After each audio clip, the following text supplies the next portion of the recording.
हम रास्ते से जाते हैं, बीच में जगह जगह पर कोई ने शरबत का स्टॉल लगा रखा है, कोई ने पानी का स्टॉल लगा रखा है। और ऐसे कई भगत हैं जिनका तो नाम हमको आता भी नहीं, हम तो बस गाड़ी से निकलते हैं तो देख लेते हैं, तो ध्यान में आ जाता है तो बोल लेते हैं। ऐसे बहुत भगत है। आप में कई माताएं ऐसी हैं, ऐसा एल्युमिनियम का इतना बड़ा डब्बा, उसमें भर के लिया पोहा, उपमा, खिचड़ी, और अपने पास में लेके बैठ गई। जो आसपास की माताएं उनको धीरे धीरे कथा भी सुनती जा रही और निकाल निकाल के देती जा रही। धन्य है मेरी परतवाड़ा की जीजियों, मैं आपको नमन करता हूं, प्रणाम करता हूं।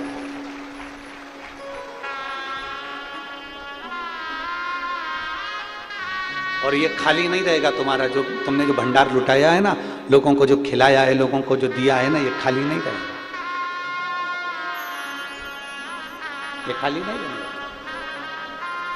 हमारे बीच में माननीय विधायक श्री रवि जी राणा जी पधारे हैं, जिन्होंने अमरावती में बहुत सुंदर शिव महापुराण कथा का वाचन करवाया और जनमानस में एक प्रेरणा दी है।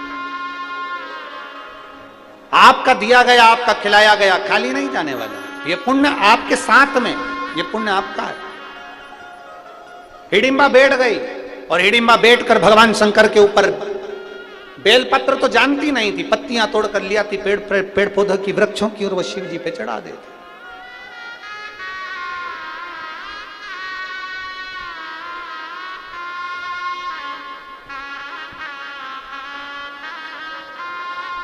और हिडिंबा लगी भगवान शंकर की आराधना करने, हिडिंबा भगवान शिव की आराधना में डूबने लगी।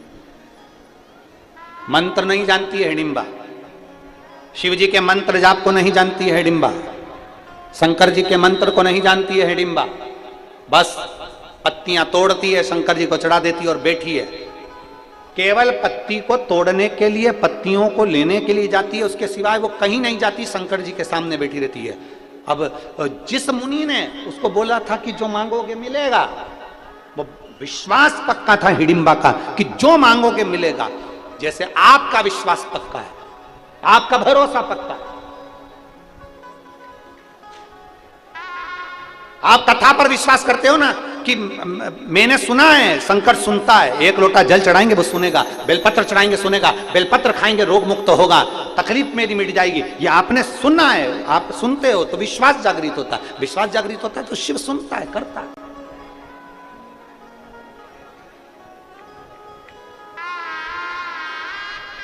एक माँ ने तो अपने बच्चे का पत्र तो लिखा ही है, साथ में फोटो भी लगा के भेजा और बाकायदा फ्रेम में मड़वा के भेजा, और लिखा है बड़े मिश्रा जी और छोटे मिश्रा जी, फ्रेम में जड़वा के भेजा। और उसने पत्र में लिखा है,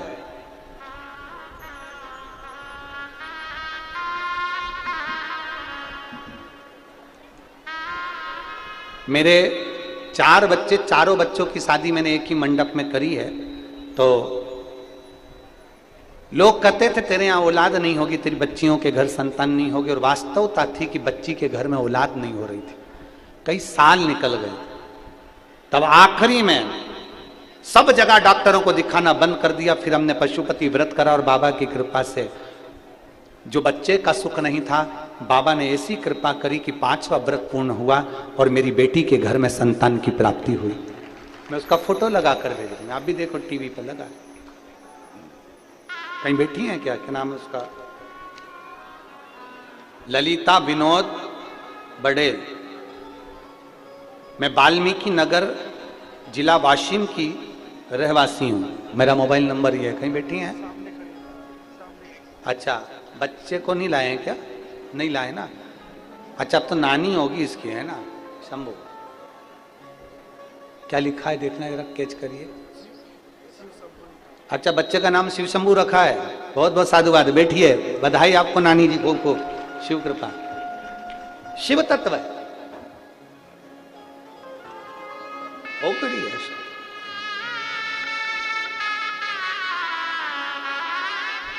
आप करो दिल से आराधना, आप करो दिल से पूजन, वो सुनेगा, वो महादेव है। हिडिंबा बैठ गई, पत्तियां तोड़कर लाती बैठ जाती, शंकर जी पे समर्पित कर देती। भगवान भोलेनाथ ने ये नहीं देखा कि तूने क्या चढ़ाया, भोलेनाथ जी ने ये नहीं देखा कि तेरा वस्त्र कौन सा है, भोलेनाथ जी ने ये नहीं देखा कि पकवान क्या लाया है।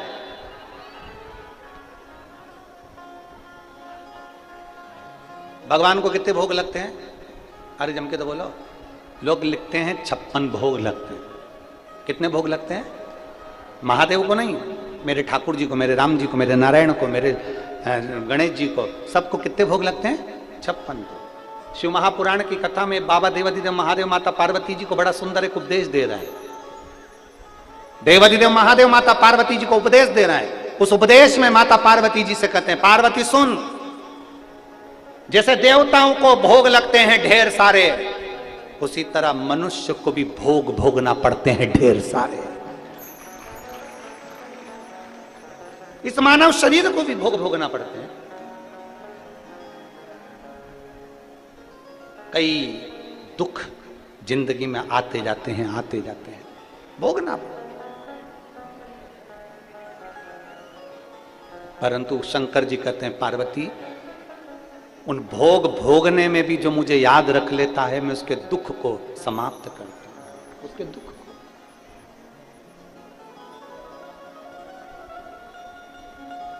वो कहे,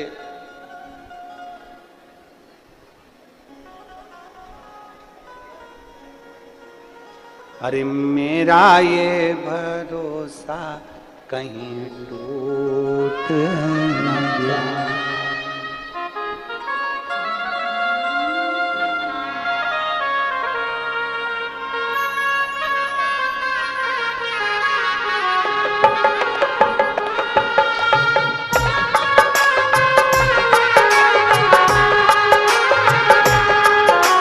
डमरू वाले आजा, तेरी यादें सताए, मेरा ये भरोसा कहीं टूटे न जाए। ओ डमरू वाले आजा, तेरी यादें सताए, मेरा ये भरोसा कहीं टूटे न जाए, मेरा ये भरोसा कहीं टूटे न जाए। ओ डमरू वाले आजा, तेरी यादें सताए, मेरा ये भरोसा कहीं टूटे न जाए।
पुकारिया दिल के सहारे, मन ये पुकारिया दे तेरा रास्ता निहारे, हर पल विचारे छुपा कहाँ हो भोले बाबा, ओ डमरू वाले आजा तेरी याद सताए, मेरा ये भरोसा कहीं टूटे न जाए।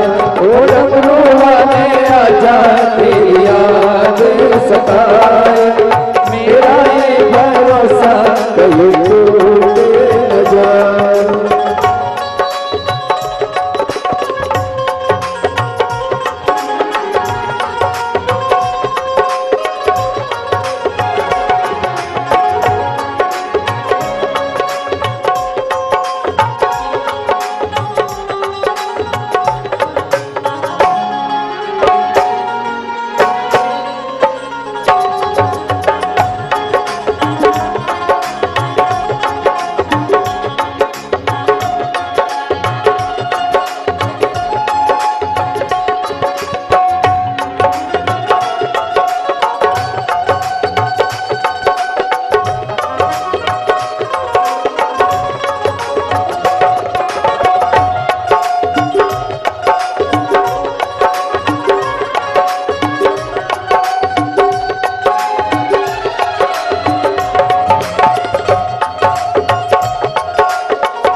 ओ डमरू वाले आजा तेरी याद सताए, मेरा है भरोसा कहीं टूट न जाए।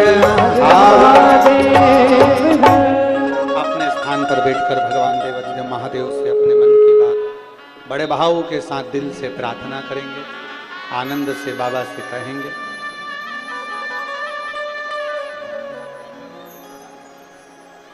जहां जगह मिले वहां बैठकर भाव से बाबा से निवेदन,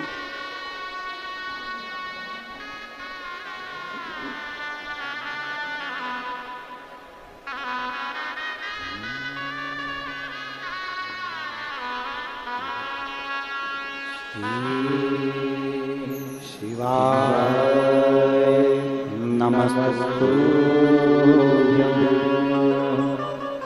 श्री शिवाय नमस्तुभ्यं, श्री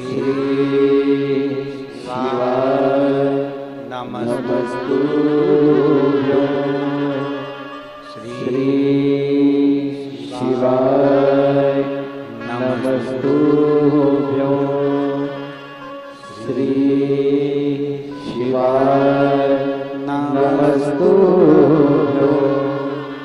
भोला सब दुख काटो हमारा, ओ भोला सब दुख काटो हमारा।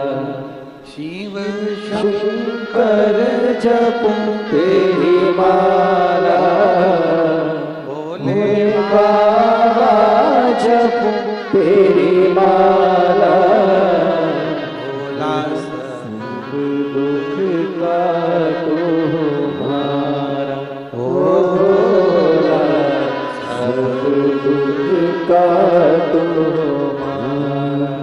वेश मंगल मंगलकारी,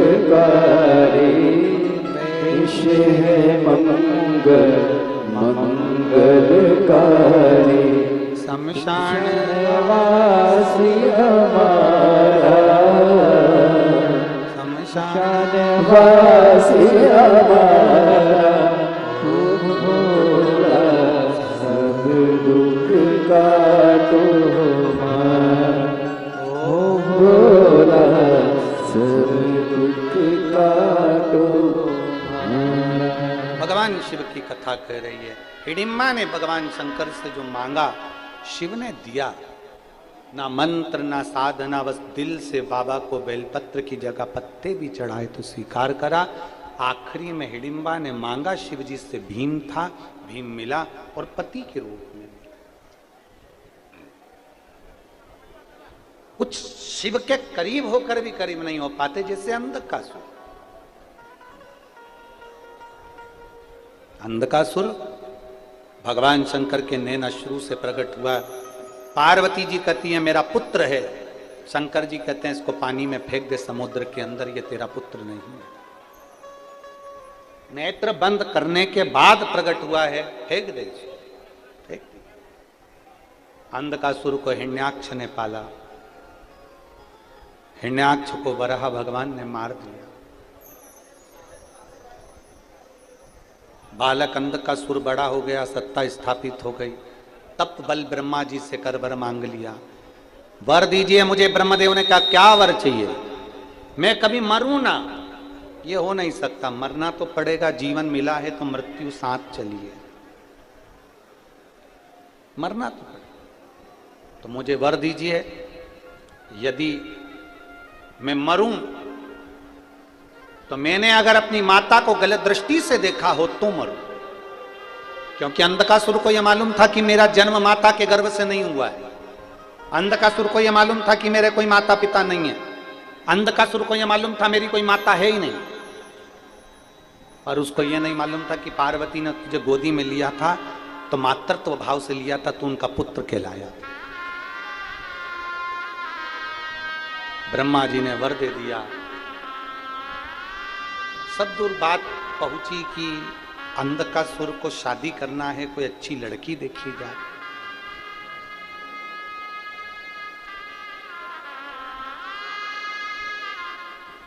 कोई अच्छी पुत्री देखी, मालूम पड़ा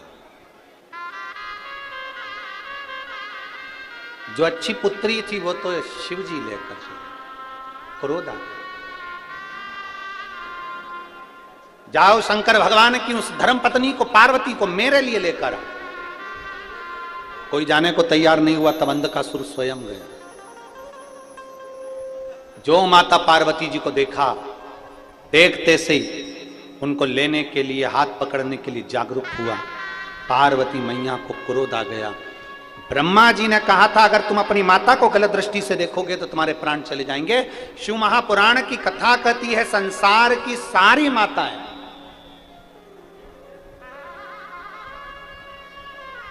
जब कोई पुरुष पर नारी को गलत भाव से देखता है तो वो अपने पूरे कुल को डुबो देता है। जैसे लंकाधिपति रावण ने माता जानकी को गलत भाव से देख लिया था, पूरा कुल डूब गया था, पूरा गलत भाव से देख। और ये जो नेत्र है ना, ये इनको बड़ा रोग लगा है, बहुत बहुत भयंकर रोग है इन नेत्रों को। दो चीजें नेत्रों को बड़ा भारी, कहते हैं ना कि सारे पाप का भुगतान धर्मराज भुगताते हैं, पर दो पाप ऐसे होते हैं जिसका भुगतान भोलेनाथ पृथ्वी पर भुगताते हैं। सारे पापों का भुगतान धर्मराज ऊपर भुगताते हैं, पर दो पाप ऐसे हैं जिसका भुगतान भोलेनाथ पृथ्वी पर भुगताते हैं। पहले नंबर का गर्भवती महिला को गाली देना, यह पाप है जिसका भुगतान मनुष्य देह में मानव को भोगना पड़ता है। गर्भवती नारी को गाली देना, अपशब्द कहना, हंसना, उस पर मनुष्य को भोगना पड़ता है। दूसरे नंबर पर रजोधर्म नारी, रजस्वला नारी, रजोधर्म धारण करी हुई नारी 4 दिन, 3 दिन, 5 दिन, 6 दिन, 7 दिन घर में काम नहीं करती। रजोधर्म धारण करी हुई नारी को अगर कोई गाली देता है, अपशब्द कहता है, आड़े तेड़े संवाद कहता है, तो उस मनुष्य को पृथ्वी पर ही भोगना पड़ता है। सारे पापों का भुगतान धर्मराज ऊपर भुगताते हैं, पर दो पाप ऐसे हैं जिसका भुगतान मनुष्य को पृथ्वी पर भोगना पड़ता है। देवादिदेव महादेव भुगतान। एक गर्भवती नारी पर हंसना, गर्भवती नारी को ताना देना, गर्भवती नारी को अपशब्द कहना, और दूसरा रजो धर्म धारण करने वाली नारी, रजस्वला कोई स्त्री होती है।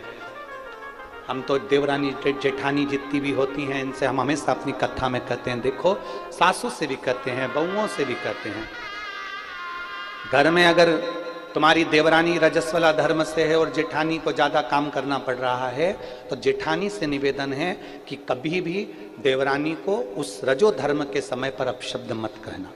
जेठानी रजो धर्म से है और देवरानी को ज्यादा काम करना पड़ रहा है, तो देवरानी से निवेदन है कि जेठानी को अपशब्द ना कहे। ननंद रजो धर्म से है और भाभी को काम करना पड़ रहा है, या भाभी रजो धर्म से ननंद को काम करना पड़ रहा है, तो अपशब्द ना कहना, क्योंकि ये कुछ दिन ऐसे होते हैं जिन दिनों में स्वयं कालाधिपति इसकी गणना करता है। इसलिए निवेदन है कि किसी भी रजो धर्म वाली स्त्री, देखिए रजो धर्म के समय पर माता द्रौपदी का केश पकड़कर खींचकर दुशासन लेकर आया था, जिसका भोग पूरे कौरवों को भोगना पड़ा था। और पूरे कौरवों को क्या, उस सभा में जितने बैठे थे, चाहे भीष्म पितामह बैठे हों, चाहे गुरु द्रोणाचार्य बैठे हों, चाहे धृतराष्ट्र बैठे हों, चाहे गांधारी बैठी हो, सबको भोगना पड़ा था।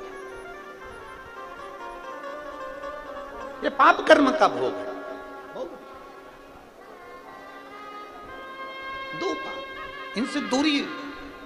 कोई गर्भवती नारी है, ठीक है, उसको कष्ट है, ठीक है, वो अपना कष्ट कैसे सह रही है वो जानती है।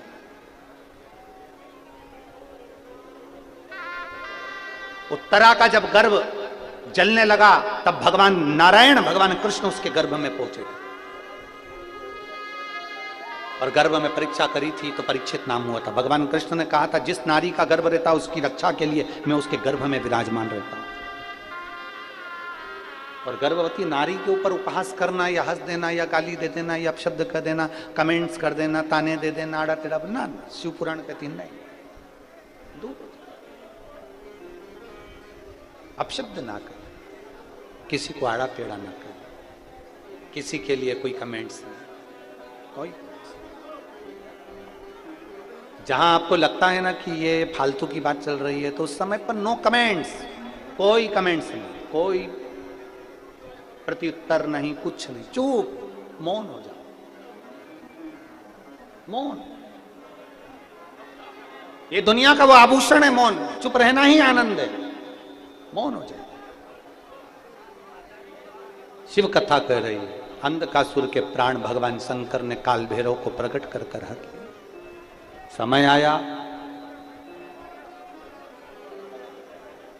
माता पार्वती जी ने शिव जी से विनय करी और भगवान गणेश जी के मंगल विवाह के लिए आते।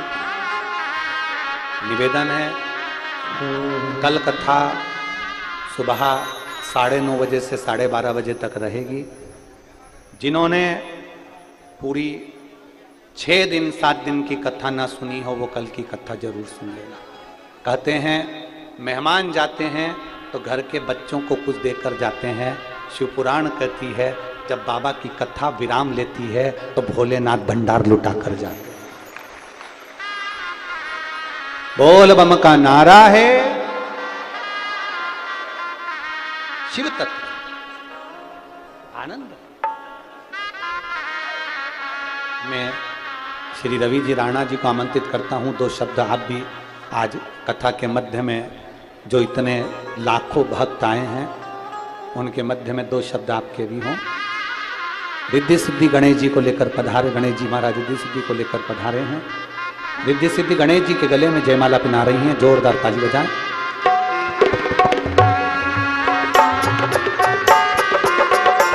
अब गणेश जी महाराज रिद्धि सिद्धि के गले में जयमाला दे रहे हैं। रिद्धि सिद्धि ने वो जयमाला उतार कर वापिस गणेश जी के गले में दी है। गणेश जी ने अपना हस्त कमल रिद्धि सिद्धि के कंधे पर रखा है। बोल गणेश जी महाराज की सुंदर रिद्धि सिद्धि गणेश जी महाराज विराजमान हुए। एक बार जोरदार ताली बजाकर गणेश जी महाराज का जय घोष। बोल गणेश जी महाराज की। कल कथा का विराम दिवस है, बड़े भाव से सुबह 9:30 से 12:30 बजे तक कथा का लाभ लें और अपने जीवन को सार्थक बनाएं। कथा का विराम दिवस रहेगा 16 तारीख से फिर कथा क्रूद छत्तीसगढ़ में दोपहर 2 बजे से 5 बजे तक चलेगी।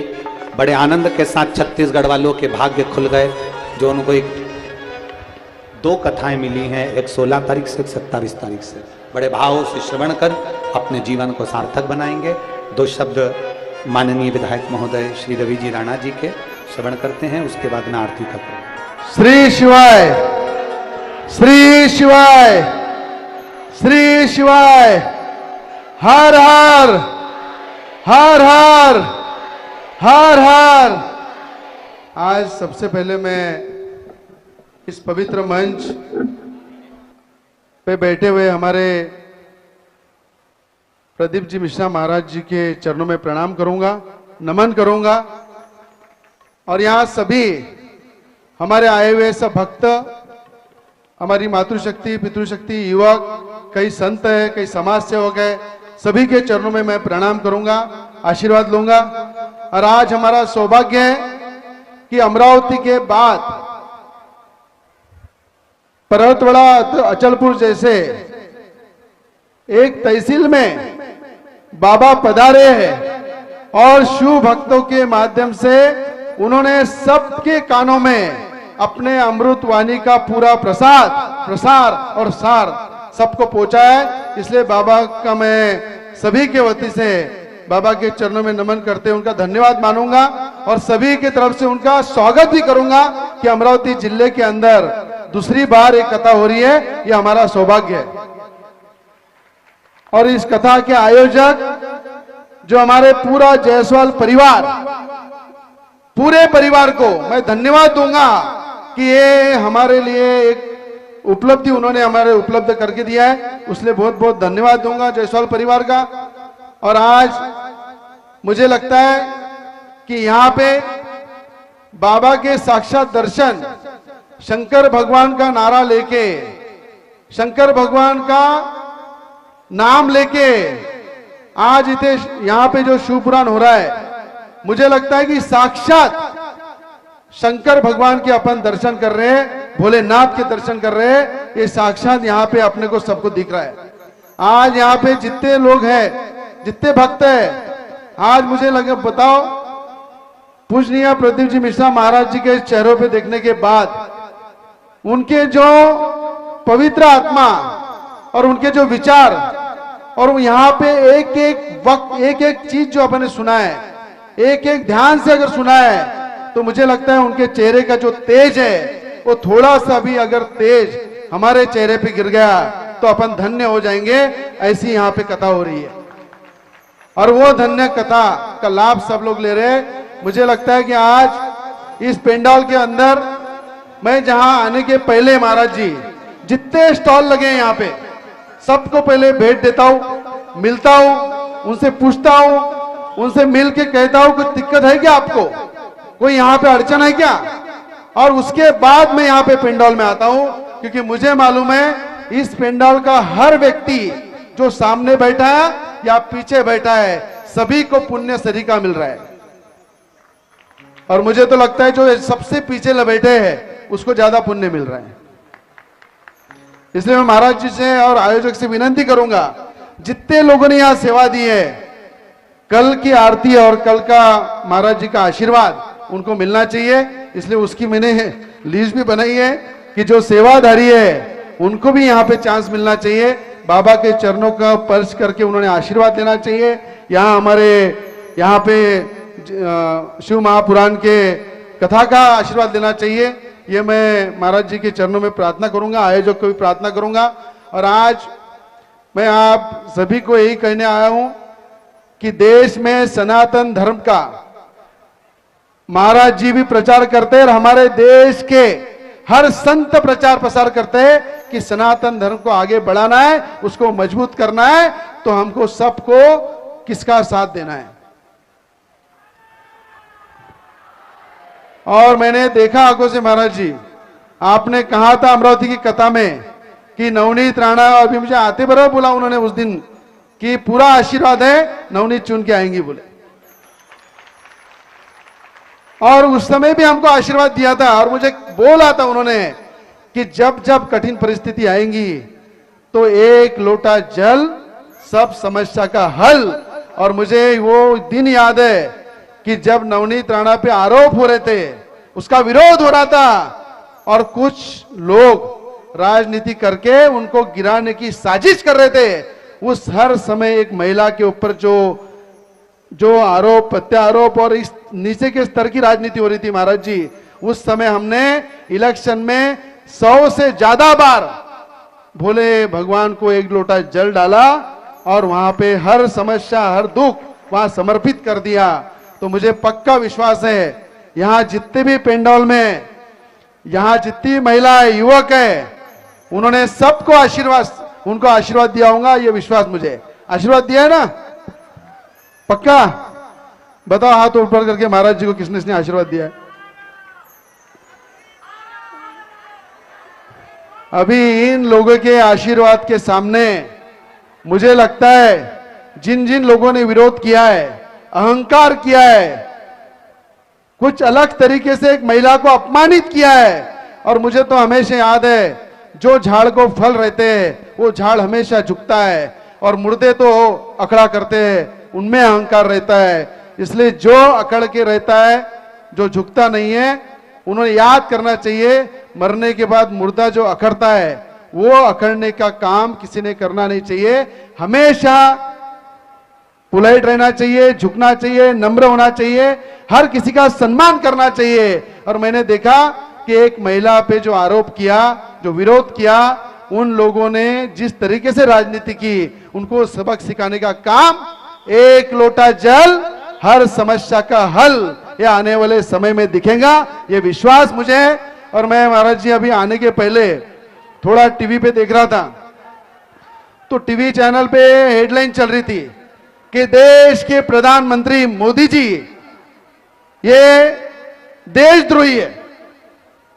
और कुछ लोग राजनीति में ये भूल गए कि हमारे देश के प्रधानमंत्री मोदी जी ये कहते हैं कि मेरा कोई परिवार नहीं है, ये देश मेरा परिवार है। ये कहने वाला पहला प्रधानमंत्री है देश का, उनका नाम है देश के प्रधानमंत्री का नरेंद्र मोदी जी। और उनको कहते हैं विरोधक कि ये देशद्रोही है। अरे देशद्रोही कहने वालों को मेरा सलाह है कि देश जानता है कि 10 साल में जो देश के प्रधानमंत्री ने, मोदी जी ने जो किया है, इन्होंने